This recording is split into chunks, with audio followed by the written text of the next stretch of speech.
Assalamualaikum warahmatullahi wabarakatuh. Innal hamdalillah nahmaduhu wa nasta'inuhu wa nastaghfiruh wa na'udzubillahi min syururi anfusina wa min sayyiati a'malina. May yahdihillahu fala mudhillalah wa may yudhlil fala hadiyalah. Asyhadu an la ilaha illallah wa asyhadu anna Muhammadar Rasulullah. La nabiyya ba'da amma ba'du. Pertama-tama marilah kita panjatkan puja puji syukur kita kepada Allah Subhanahu wa taala yang telah memberikan kita nikmat sehingga kita masih bisa menikmati nikmat yang Allah berikan. Salat beserta salam tak lupa kita hadiahkan kepada baginda alam Nabi Muhammad SAW dengan nafas Allahumma sholli ala sayyidina Muhammad wa ala ali sayyidina Muhammad. Baiklah, langsung saja. Video kali ini adalah mewujudkan dua perisai umat. Tak ada bulan yang menandingi keistimewaan Ramadan. Ramadan dijuluki sebagai Asy-Syuhur, yaitu pimpinan seluruh bulan, karena begitu berlimpah keutamaannya. Pada bulan ini ditebarkan ampunan dan rahmat Allah Subhanahu wa taala. Pada bulan ini pula pintu-pintu surga dibuka, pintu-pintu neraka ditutup, dan setan-setan dibelenggu. Pada bulan ini pula ada satu malam yang lebih baik daripada 1000 malam. Satu malam yang lebih baik daripada 1000 bulan, yaitu Lailatul Qadar. Puasa adalah perisai. Pada bulan Ramadan, Allah menyuruh kaum mukmin untuk melaksanakan ibadah puasa. Seperti firman-Nya, yaitu hai orang-orang beriman, diwajibkan atas kalian berpuasa sebagaimana puasa itu diwajibkan atas orang-orang sebelum kalian, agar kalian bertakwa. Secara bahasa, puasa, saum, bermakna imsak, yaitu menahan. Adapun secara syar'i, puasa bermakna menahan diri dari makan dan minum serta jima sejak terbit matahari hingga tenggelam matahari. Di antara keutamaan puasa disebut Rasulullah sebagai perisai bagi seorang mukmin. Beliau bersabda, puasa adalah perisai seperti perisai salah seorang dari kalian dalam peperangan. Imam Ibn Rajab rahimahullah menjelaskan makna jumlah perisai dalam hadis di atas, yaitu bahwa puasa yang dijalankan seorang hamba akan melindungi dirinya seperti perisai yang melindungi seseorang saat berperang dari serangan musuh. Maka demikian pula puasa melindungi pelakunya dari berbagai kemaksiatan di dunia. Puasa yang menjadi perisai bagi seorang hamba dari berbagai kemaksiatan adalah puasa yang membentuk pribadi yang bertakwa. Itulah pribadi yang menaati segala perintah Allah dan meninggalkan segala larangannya. Inilah pencapaian dari puasa bagi seorang hamba. Puasa sebagai perisai juga bisa dimaknai sebagai pelindung hamba dari siksa neraka kelak di akhirat. Rasulullah bersabda dalam sebuah hadis qudsi, Tuhan kita Allah Azza wa Jalla telah berfirman, puasa adalah perisai. Dengan perisai itu, seorang hamba membentengi dirinya dari siksa api neraka. Dengan demikian pula, puasa yang dijalankan atas dasar iman kepada Allah dan semata-mata mengharapkan ridhonya akan mengantarkan seorang muslim pada derajat takwa.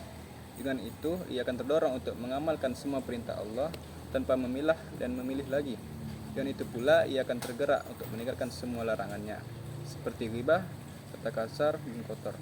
Meninggalkan permusuhan terhadap sesama, meninggalkan kebohongan dan penipuan, zina, korupsi, suap menyuap, suap dan menyuap, dan lain-lainnya. Ketakwaan ini akan terus terbawa walaupun Ramadan sudah berlalu. Muhasabah diri dan negeri. Pertanyaannya, apakah saum Ramadan yang telah kita jalankan setiap tahun telah benar-benar menjadi junnah, perisai untuk diri kita? Sudahkah saum Ramadan yang terus berulang setiap tahun membentuk ketakwaan total pada mayoritas muslim di negeri ini? Terkait itu, hasil survei dari Research Center yang diterbitkan pada tahun 2024 memang menunjukkan bahwa Indonesia menjadi negara paling religius di antara 102 negara lainnya. Namun banyak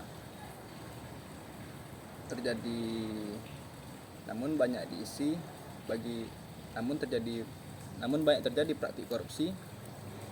Contohnya Indonesia menempati peringkat ke-115 dari 180 negara yang terlibat korupsi. Seperti kasus Pertamina yang mencapai 1.000 triliun. Itu belum termasuk total korupsi bernilai ribuan triliun rupiah lainnya di bidang pertambangan seperti timah, infrastruktur, dan berbagai bidang lainnya. Contoh lain, meski Ramadan disambut gembira, judi online dan pinjol tetap merajalela. Sebanyak 8,8 juta warga Indonesia terlibat judol dengan nilai perputaran uang yang mencapai 600 triliun. Lalu sebanyak 18 juta warga terjerat pinjol dengan nilai transaksi lebih dari 69 triliun.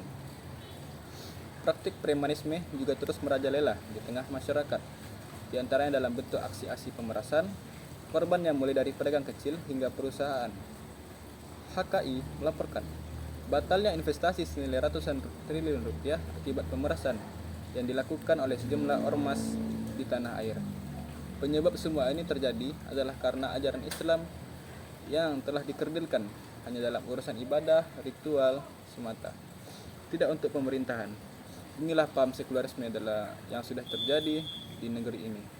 Agama dipisahkan dari kehidupan, agama hanya dipraktikkan di tempat-tempat ibadah dan momen-momen ibadah seperti Ramadan.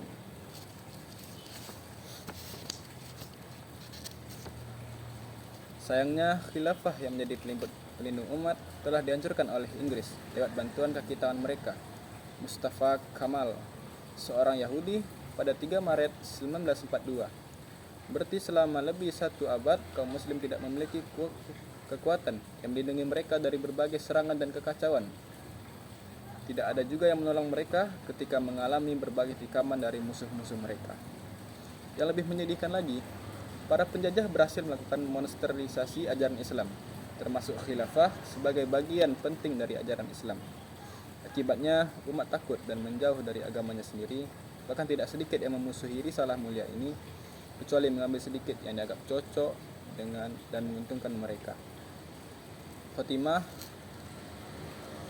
wahai kaum muslim, bukankah sudah saatnya kita memperbaiki kualitas puasa kita, tidak lain agar terwujud ketakwaan yang hakiki dan menyeluruh dalam diri kita. Untuk itu, mari kita menjadikan Ramadan kali ini untuk memulai perubahan menuju pribadi yang benar-benar bertakwa, yang siap menjalankan dan menegakkan syariah Islam.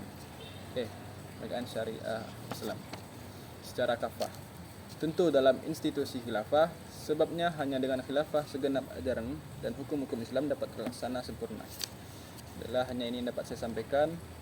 Jadi kurangnya mohon maaf. Assalamualaikum warahmatullahi wabarakatuh.